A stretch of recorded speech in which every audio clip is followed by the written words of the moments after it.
Il neopresidente del Veneto Alberto Stefani e quello dell'ANCI Mario Conte al Viminale per affrontare il tema della sicurezza a partire dalle grandi città.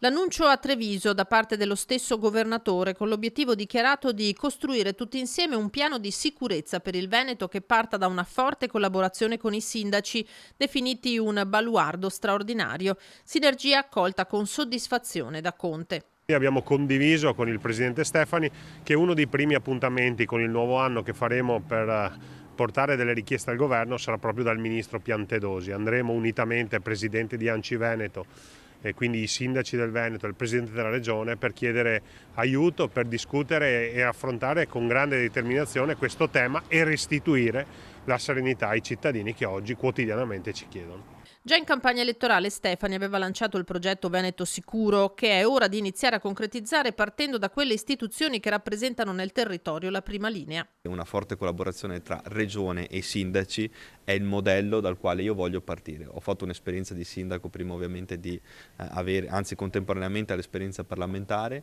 e credo che il legame forte con le comunità locali e con chi ha poi la possibilità di esercitare l'ordine pubblico sia fondamentale per rilanciare il tema della sicurezza. Ma chi ha il potere di gestire mezzi e risorse è il governo, da qui la volontà di portare le istanze del Veneto direttamente al ministro Piantedosi. Sul tavolo furti, rapine, tanto nei capoluoghi quanto nei piccoli centri, la cronaca delle ultime settimane parla chiaro, ma anche il tema della violenza da parte di giovani e giovanissimi. Andremo a parlare di sicurezza a 360 gradi.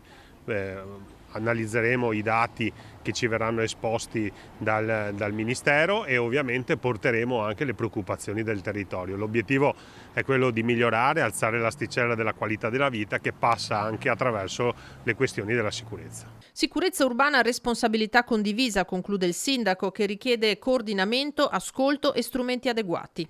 Io continuo a ringraziare la comunità perché la sensibilità della comunità e il dialogo tra cittadini e istituzioni sta comunque portando dei risultati importanti. Dobbiamo insistere su questa strada chiedendo magari al governo maggiori risorse per i comuni che vogliono investire in sicurezza.